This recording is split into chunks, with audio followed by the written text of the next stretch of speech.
Hi. పాలతో తయారు చేసే స్వీట్లలో కలాకండ్ కూడా ఒకటి. చాలామందికి కలాకండ్ స్వీట్ అంటే చాలా ఇష్టం. ఎక్కడ కనిపించినా సరే మెల్లగా ఒక్కోటి లాగించేస్తూ ఉంటారు.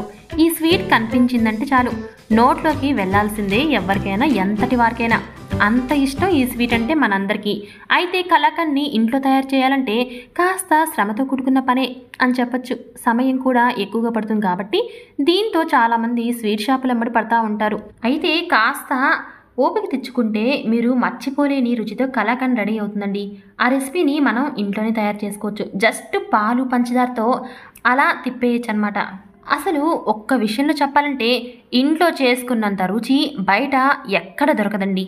ఎందుకంటే ఇంట్లో మనం అప్పటికప్పుడు వేడి చేసుకున్న కలాకండ్కి ఉన్న టేస్టే వేరు. ఇంకెందుకు ఆలస్యం, పదండి ఎలా తయారు చేసుకుందామో చూసేద్దాం. బోరు కొట్టకుండా స్టోరీ చూతాను, వింటూ నోరూరించే కలాకండ్ని తయారు చేద్దాం. అసలు ఈ స్టోరీ భార్య భర్తల గమ్మత్తైన స్టోరీ అండి. స్టోరీ పేరు వచ్చేసరికి మొగుడు పెళ్ళాం. రామన్న కొలువుకి ఆ రోజు పక్కనే ఉన్న ఓ భార్య భర్తల తగ వచ్చిందండి. భార్య అమాయకురాలు.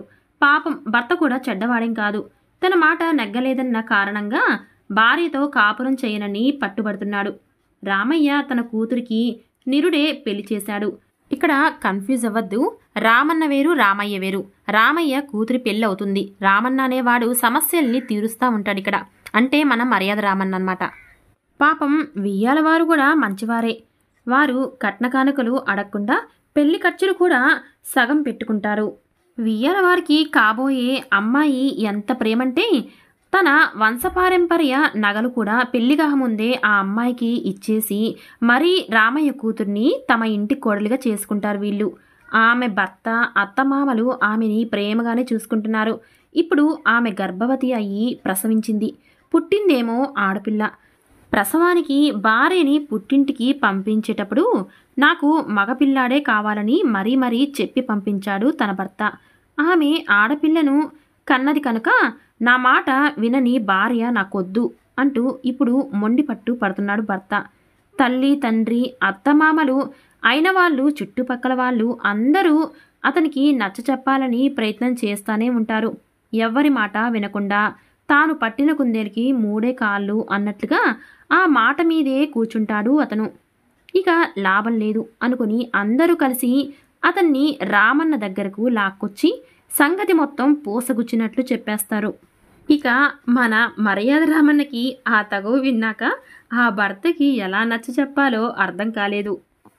కొంతసేపు ఆలోచించి నీ భార్య ఆడపిల్లని కన్నది కనుక నువ్వు ఆమెతో కాపురం చేయనంటావు అంతేనా అంటూ భర్తను అడిగాడు. అవును అంతే. తొలి రాత్రి నాడు చెప్పాను. ప్రసవానికి పుట్టింటికి పంపుతూ కూడా ముందే చెప్పాను. అయినా నా మాట లెక్క చేయకుండా నేను మగపిల్లాడిని కనమంటే ఆమెమో ఆడపిల్లని కన్నది. అందుకనే ఆమెతో నేను కాపురం చెయ్యను. మొండిగా రామన్న ప్రశ్నకు జవాబు చెప్పేశాడు. అయితే అబ్బాయి నీ భార్యను పుట్టింట్లో వదిలేస్తానంటావు అంతేనా? అవును. ఆమె అక్కడి నుంచే కదా మా ఇంటికి వచ్చింది. అప్పటిదాకా పరిష్కారం ఆలోచిస్తున్న రామన్నకు ఇతను చెప్పే మాటలకు చటుక్కున ఒక సమాధానం బుర్రలో తడుతుంది. ఆ సమాధానంతో పరిష్కారం దొరుకుతుంది అనే చిన్న ఆశ. తేలిగ్గా ఊపిరి పీల్చేసుకుంటాడు. నిజమే, భర్త మాట వినని భార్యతో ఎవ్వరూ కాపురం చేయలేరు.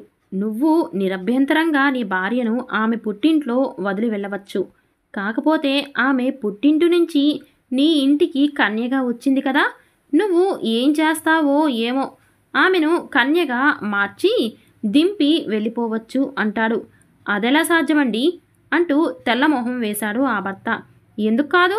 మగపిల్లోడు కావాలని నువ్వు అనుకుంటే నీ మాట వినకుండా నీ భార్య తాను కావాలనుకున్న ఆడపిల్లను కనగాలింది కన్యగా తెచ్చుకొని తల్లించేసి నువ్వు ఆమెను వద్దనుకునేటప్పుడు ఆమెను కన్యగా మార్చి పంపలేవా అంటూ ప్రశ్నించాడు రామన్న. రామన్న మాటలకు అతనికి కనువిప్పు కలిగి అందరినీ క్షమించమని వేడుకున్నాడు. అతనిలో మార్పు కలిగినందుకు అందరూ సంతోషించారు. ఇదండి కథ.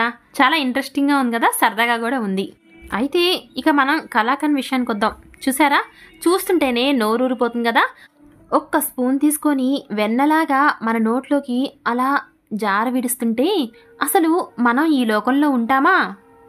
ఇదండి సంగతి. అయితే ఈ కలాకండ్ ఇంట్లో తయారు చేసినప్పుడు ఈ కన్సిస్టెన్సీలోనే తినాలి, అప్పుడే బాగుంటుంది. అయినా గట్టిగా అయిన తర్వాత బాగానే ఉంటుంది అనుకోండి, మనకి ఇట్లా అయితేనే బాగుంటుంది.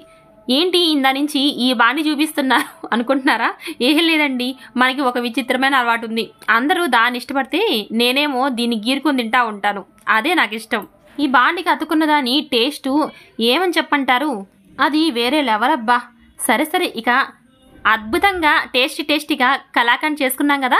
ఇంకో విషయం ఏంటంటే కలాకండ్ అనేది బయట రకరకాలుగా చేస్తారండి. మిల్క్ మేడ్తోనో, లేకపోతే మిల్క్ పౌడర్స్తోనో, లేకపోతే ఇరిగిపోయిన పన్నీర్తోనో. ఏదేమైనా సరే మన ఇంట్లో చేసుకున్న కలాకండే చాలా బాగుంటుంది. ఏదో అలా ఫంక్షన్స్కి బయట ఆర్డర్స్ ఇచ్చుకునే తప్ప కొంచెం కష్టపడి మన ఇంట్లో సొంతంగా మనమే ప్యూర్గా టేస్టీగా అద్భుతంగా కలాకండ్ చేసుకోవడమే మంచిదండి. చేసి మన పిల్లలకు పెట్టడమే ఆరోగ్యం. కొంతమంది తల్లులు బాధపడుతూ ఉంటారు కదా, తమ పిల్లలకి మంచి ఫుడ్ అందించినా కూడా సన్నగానే ఉంటారని. అటువంటి వాళ్ళకి ఇది వారానికి ఒకసారి పెట్టి చూడండి. ఓన్లీ పటికతో కానీ నల్ల బెల్లంతో కానీ చేసి పెట్టండి, చూడ్డానికి బాగుంటారు. అలాగే 6 నెలలకి చక్కగా స్ట్రాంగ్గా కూడా ఉంటారండి పిల్లలు. ఇంకెందుకు ఆలస్యం, మీరు కూడా చేసుకొని ఓ పట్టు పట్టేయండి.